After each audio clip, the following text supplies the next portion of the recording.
Hybrid निज़ामी system में तब्दीली की गारंटी है। मोहसिन नकवी के बाद वज़ीर दिफा ख्वाजा आसिफ भी बोल पड़े। कहा 2-3 माह में हम फैसले हो जाएंगे। अगला इलेक्शन नए स्ट्रक्चर के तहत हो सकता है। नए सूबों पर सब मान जाएंगे। मुल्क में कोई भी सूबा लिसानियत के नाम पर नहीं होना चाहिए। लिसानी बुनियाद पर सूबे बनाएंगे तो नया पेंडोरा बॉक्स खुलेगा। नए इंतजामी यूनिट से मुतल्लिक मौजू पहले ही ज़ेर बहस आ चुके हैं। मेरी ज़ाती राय में कराची और गवादर विफाक के पास होने चाहिए। अलीम खान रंगबाजी ना करें। उन्होंने अब तक कौन सा प्रपोजल दिया है? अलीम खान 4 बंदों के साथ हमारी पार्टी में शामिल है। इनकी सियासी हैसियत क्या है? वो जिस थाली में खा रहे हैं उसी में छेद कर रहे हैं। अलीम खान की काबीना में शमूलियत कोई मजबूरी नहीं। उनकी मजबूरी को 2-3 दिन में ठीक किया जा सकता है। सूबों की बात तो बड़े अरसे से हो रही है, मगर मोहसिन नकवी की हिमायत इतनी अहम क्यों?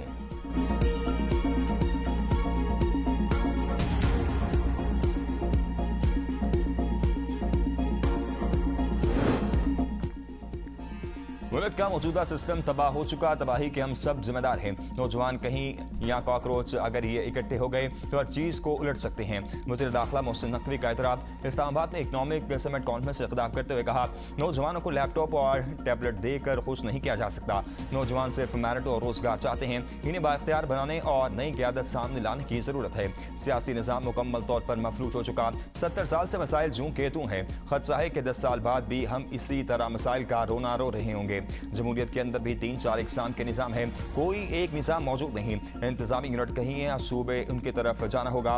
वज़ीर आज़म शहबाज शरीफ 12 से 14 घंटे काम करते हैं। वज़ीर आज़म 18 घंटे भी काम कर लें, वो सिर्फ फायर फाइटिंग कर रहे हैं। अल्लाह ताला ने आपको एक बड़ी नेमत से नवाजा है। एक बंदे ने बड़े मौके खुद तलाश करके आपके सामने प्लेट में रख दिए। सबसे बड़ा क्रेडिट जो उसको जाता है कि कोई रेड लाइन है जिसे वो क्रॉस नहीं करना चाहता। वो कहता है कि इसी सिस्टम में हो और ठीक हो। सहाफ़ियों से गैर इसमें गुफ्तगू करते हुए फील्ड मार्शल जितने भी ताल्लुकात बेहतर कर लें, अगर सियासतदान मुल्क का निज़ाम दुरुस्त नहीं करेंगे तो इनकी मेहनत का मुकम्मल फ़ायदा नहीं होगा।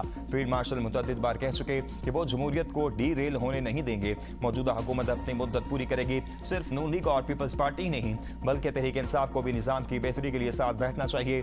बानी PTI के हवाले से फैसला अदालतें करेगी।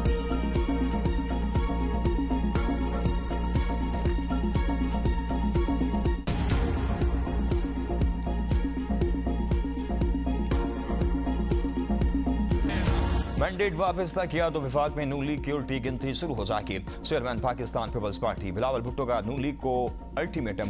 मुजफ्फराबाद में जलसे से खिताब करते हुए कहा, अपना मैंडेट वापस लेकर रहेंगे। नून लीग ने इलेक्शन को जिंदगी और मौत का मसला बना लिया है। वो समझते हैं कि कश्मीर में शिकस्त से विफाक की हुकूमत मुतासर हो जाएगी। इलेक्शन का फैसला बैलेट पर होना चाहिए, बुलेट पर नहीं। वोट की चोरी की से सूरत कबूल नहीं। क्या आप जाते हैं वहां भी एहतजाज हो, तब आपको मजा आएगा। इलेक्शन कमीशन से तहकीकात का मुतालबा किया। उन्होंने नोटिफिकेशन जारी कर दिए। नोटिफिकेशन धांधली को नहीं छुपा सकते। क्या आप नून लीग के इलेक्शन कमिश्नर हो या आजाद कश्मीर के? अगर इंतखाबात में धांधली नहीं हुई तो तमाम रिकॉर्ड अवाम के सामने लाए जाएं। हम पीपल्स पार्टी वाले हैं, PTI के मम्मी डैडी वाले नहीं। मुशर्रफ और ज़िया का मुकाबला किया। PTI वाले भी बायकाट की सियासत छोड़े। अपना हाथ PTI की संजीदा सियासी क़यादत की तरफ बढ़ा रहा हूँ। कश्मीर को सिंध या पंजाब नहीं, मजबूत कश्मीर देखना चाहता हूँ। नून लीग वालों ने लाहौर में काम किया होगा, कश्मीर में नहीं। कौमी और सूबाई असम्बली में कश्मीरी मुहाजिरीन की नशस्तें होनी चाहिए। कश्मीर को NFC में नुमाइंदगी दिलाएंगे।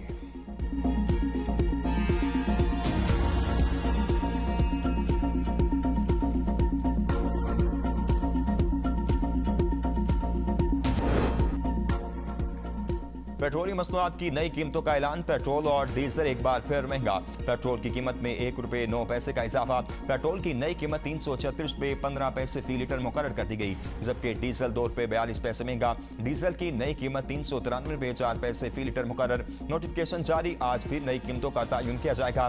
कीमतों में हर रोज रद्दोबदल और मामूली कमी पर शहरियों की हुकूमत पर शदीद तनकीद। अमेरिका के ईरान पर फिजाई और मिसाइल हमले, कई शहरों पर बमबारी। पासरान इनकलाब के मराकज़, फौजी कमांड सेंटर, ईरान के मिसाइल, ड्रोन और बहरी तनसीबात तबाह करने का दावा। वज़ीर कुशम अबू मूसा कैश, सीरियक, फारस, बोशर और खुलिस्तान समेत मुख्तलिफ इलाकों में मुतअद्दिद अहदाफ को निशाना बनाया गया। जनूबी ईरान के कई मकामात पर रिहायशी इमारतों को भी निशाना बनाया गया। सुबह फारस और खुलिस्तान में भी धमाकों की आवाज़ें सुनी गई।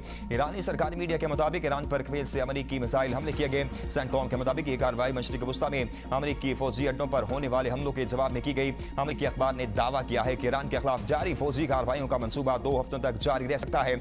आइंदा हमलों में इसराइल को भी शामिल किया जा सकता है। वाशिंगटन बैक वक्त कई अस्करी और सिफारती ऑप्शंस पर गौर कर रहा है।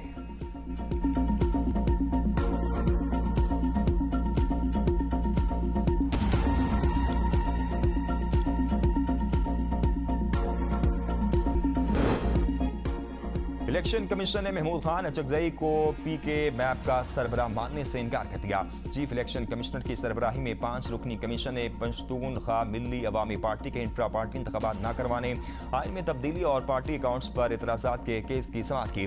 दौरान समाअत चीफ इलेक्शन कमिश्नर ने कहा, इंट्रा पार्टी इलेक्शन न होने पर इस वक्त कोई पार्टी चेयरमैन नहीं है, पावर ऑफ अटॉर्नी तस्लीम करने से मुतल्लिक हुक्म जारी करेंगे। पीके मैप के वकील ने दलाइल के लिए वक्त देने की इस्तदा की। इलेक्शन कमीशन ने समाअत 19 अगस्त तक मुलतवी कर दी।